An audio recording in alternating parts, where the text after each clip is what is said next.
Okay, so I need some help in my Amazon business, which is why I just set this whole mess up right here. If you didn't know, right now I do fully retail arbitrage sourcing, meaning I'm going into stores like Walmart, Ross's, buying stuff, putting it in my van, shipping it out from my van to Amazon, and then it's selling there. And I'm able to make a pretty good amount of money to do that. One pretty massive problem with this though is that I am very limited to when I'm able to go to stores. I'm constantly traveling and wanting to spend more time out in nature. So in 3 minutes, I have a call with someone that I'm really excited about. You might know him on YouTube already. His name is Warner. He runs the channel Fields of Profit, and he does mid six figures. So we're talking like $600,000, hopefully $1 million this year in sales on Amazon from a sourcing method called online arbitrage, which is where you go online, you buy stuff, you send it either to yourself or to a prep center, which I'm going to ask him some questions about, and then you'll be able to sell from Amazon just from your laptop instead of needing to go into stores. I'm really excited to talk to him because I think there are some misconceptions that I have that you might have as well about online arbitrage that I want to get figured out. But I wrote down a bunch of questions while I was inside of Starbucks over there earlier today. I'm excited to get on this call with him, which we'll also have on his channel. But after that, I'm going to try my first 1 hour sourcing online arbitrage with all the tips that he gives me to see how much I can make in 1 hour doing online arbitrage to see if it's worth it for me to ever go into a store again. Cool, can you hear me?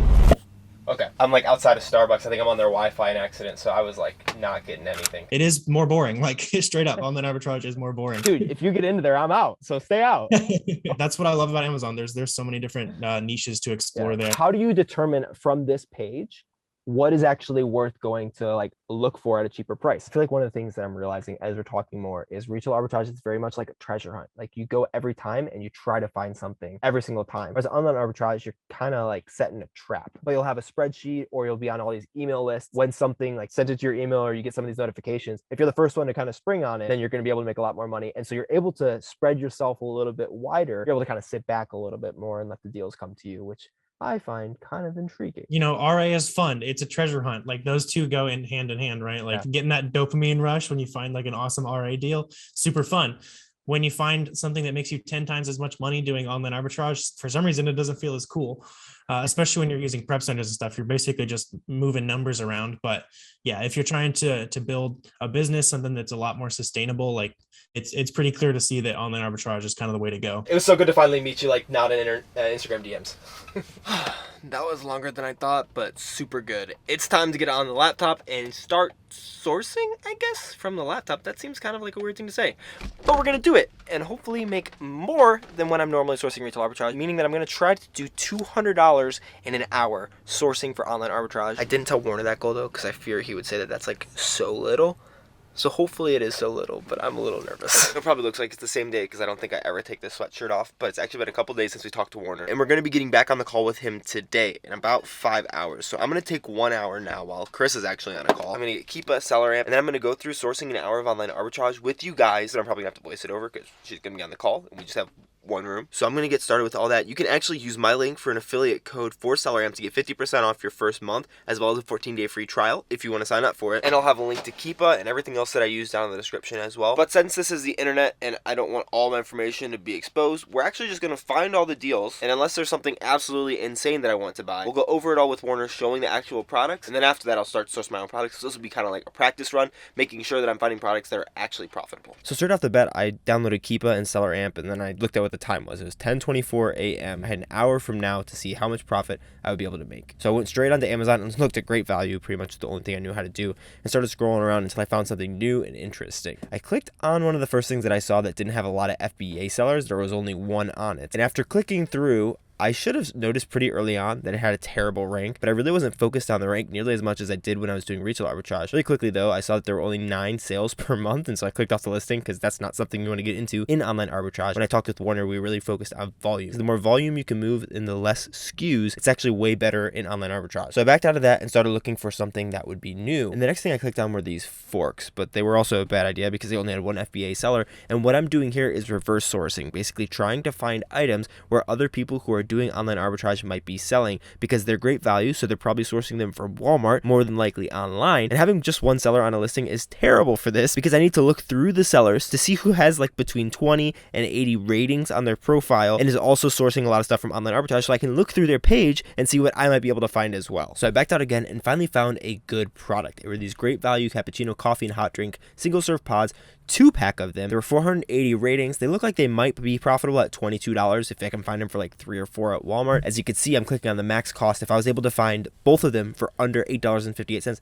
that might be a profitable product. But better than that, there were so many sellers on this listing who I would be able to reverse source their pages to see what else they were selling, and I really only need to look at 1 or 2 sellers from this listing to find all the products that I could in this first hour sourcing. But before we even get there, I went ahead and looked at the Keep It chart, because even though right now it says it's selling for $24, the Keep It chart hovered right around 18 to 20, and so at that price point I was only able to find them for $2 each to make enough profit, which for me is 50% return on investment. I did look at Walmart and I was able to find them for $3.92 each, and so that was something that I wanted to ask Warner about. So I put it into the spreadsheet for the video that's going to be coming out later this week or maybe next week on his channel, where we go over all of these things that we find. So coming back over to the page, I'm on SellerAmp SAS, and what I'm doing here is I'm opening a bunch of these different FBA offers in new tabs. You can see when you hover over each of the different offers, you're able to see how many ratings they have, and if they have some ratings but not too many, I went ahead and opened them up. So I started looking through one of the first ones. I saw that the Keep It chart was pretty stable. You'd be able to find it for $2.84 to make at least 50% ROI, so I hit the little G up in the corner and started looking through a bunch of different sites for it. Unfortunately, I wasn't able to find it for anything, and it kind of went that way for a little bit of time. The next products that I looked at were the next ones on the page. They were this Kleenex. I thought they were selling for $27, but later I actually came to realize that sales price was the seller's price, not necessarily the buy box price. So when you're looking at this, you want to make sure you're looking at the buy box price, which in this case was around the same price. You can see that right here. But before I go any farther, because there are a lot of products, and I'm definitely not going to be able to show all of them because this video will be an hour and a half long, let me tell you what I'm looking at on this page. At a first glance, I'm looking at the sales rank and the max cost that I can have. Ideally, I want that max cost to be based on the buy box price. Sometimes it's not if the seller's trying to way overcharge for something, but if the sales rank is around the best 1% and the max cost seems reasonable, like for this Kleenex, I might be able to find 6 boxes of Kleenex for $9.39. And since the Keep It chart looked relatively stable, I went ahead and clicked the little G over in the corner to search for this item on Google, which is one of the features of SellerAmp. I will have a whole video coming out on this if you guys want, but really basically that's what I'm doing for every single product. Quickly looking at the sales rank to see if it actually sells a lot, then the max cost to see if it's reasonably going to be something that I can find, and then double checking that the price from the seller's page that I'm on is close enough to the buy box price that max cost actually makes sense. All the while seeing that the Keep It chart is flat or stable, so that I'm not buying something that maybe is way up in price right now, even though it's normally $5 or $10 lower. And honestly, what you just saw is pretty much representation of how a lot of this goes. You just scan and scan and scan, search and search and search, and don't find a lot. But there were a few great products that I found that I want to share with you guys. And the first actual winner that I found came about 10 minutes in. It's this Fancy Feast flaked fish and shrimp feast cat food. I saw that the seller rank was the top 1%. It was selling for $25, which is a lot for 12 3-ounce cans of cat food, and I noticed that because of my retail arbitrage experience before. I saw max cost was $9.40, so I decided to go ahead and look up how much I would be able to find it for online. The only problem is it's a 12-pack, so it'd be hard to find 12 units. The process that I looked this Target, and then I also saw that it had some at Tractor Supply Co. The Target one was 75 cents each, at which point I calculated that'd be $9, which is within that max cost, and at that price, I would definitely be able to make money. But then I saw that there was actually a case of 24, which would make my life a little bit easier and my prep center's life a little bit easier, because then I'd only have to buy 1 case of 24 to get 2 units,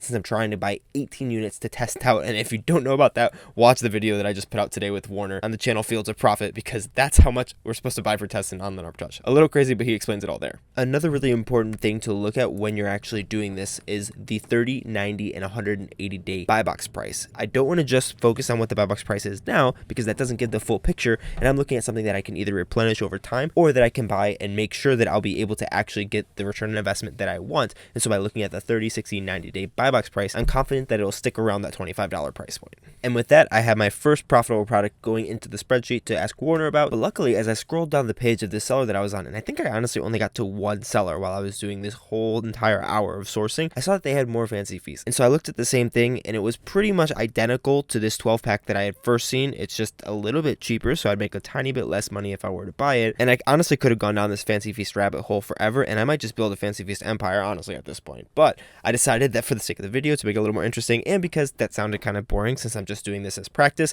I wanted to actually continue looking through the different products that they had, and I found some other interesting finds as well. The next product that I looked at were these Colonel Seasoned popcorns. It was a 3-pack, so you need to find 3 of them, and it looked like the max cost was right around $6.15. I did see I was eligible to sell the product, and so I decided to look at it on SellerAmp more specifically. Don't actually know why I clicked this, because you can see pretty much all of this on the page that I was previously on, but I saw the keeper was very consistent, and so I clicked on the Google link and saw you could pick them up for $2.18, at which point it was right around that 50% ROI.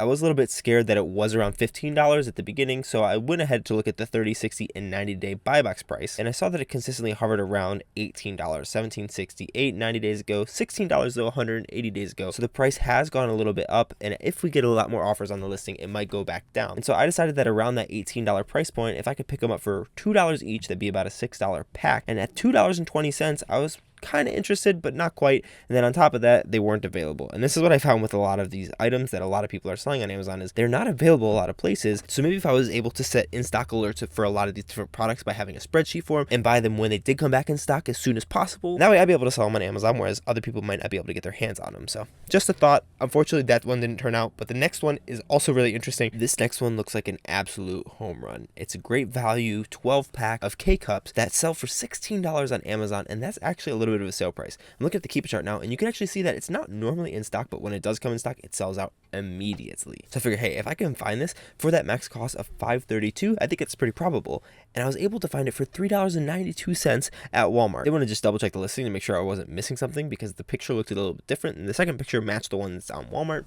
It was just a 12 count box, and at that $3.92 price point, because I do tax exempt, I'm making over 100% ROI, 117%. So that is definitely a win, but not all as necessarily as it seems as an online arbitrage seller now. But that's something that I talk about on my next call with Warner coming out later this week. This next product that we're going to look at is the last one that was actually on the seller's page, and I found out that it looks very profitable, but I think that the seller might be making a mistake. We'll get to that in Warner's next video. It's selling for $19.90, max cost of $7.54 to make that 50% return on investment, and you can pick it up for only $6 literally from the website Good Molecules. So that's really cool. I thought something looked a little bit off on this, but I went to look at the pictures, and the Amazon picture matched the picture that was on Good Molecules site, so I figured that it was the exact same product. So I'll give you a little bit of a spoiler for Warner's video. It turns out that this is the jumbo size, and the picture doesn't actually match the description, and so it's a bad review machine on this listing if I was to pick them up, even though it looks like I would probably make about 75 to 80% return on investment on every single one that I buy, and they sell a lot at a pretty consistent line. But I added my 18 of those to the spreadsheet, which means that we will have to adjust the spreadsheet down a little bit after we talk to Warner, but it looks like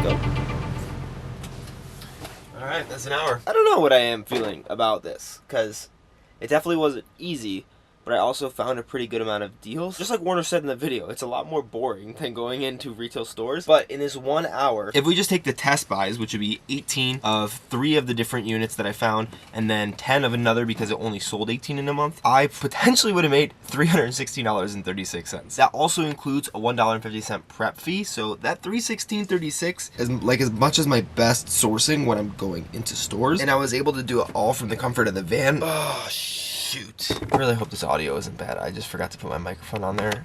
Much better. But I was able to do it all from the comfort of the van while Carissa was on a call, which is kind of crazy. I'm really excited to see where online arbitrage takes me. Sorry for cutting myself off like that, but I'm just finishing up the edits of my video as well as Warner's video, and we actually had to split his up into 2 different videos. There was so much good stuff just from our interview that's in just one video right here, me asking all the questions about getting good at online arbitrage or how to start. And later this week on his channel, so go subscribe to it, Fields of Profit, I'll have it linked over here, we'll be dropping the video where he reacts to me finding all these products, because there are some things that I thought were great, that were kind of okay, and some other things that he had really good insight on that I would have missed and probably lost a lot of money about. So wait for that video. There will probably be another collab with me and him on this channel coming pretty soon as well. Subscribe here, subscribe over there, and go watch his video now. Peace.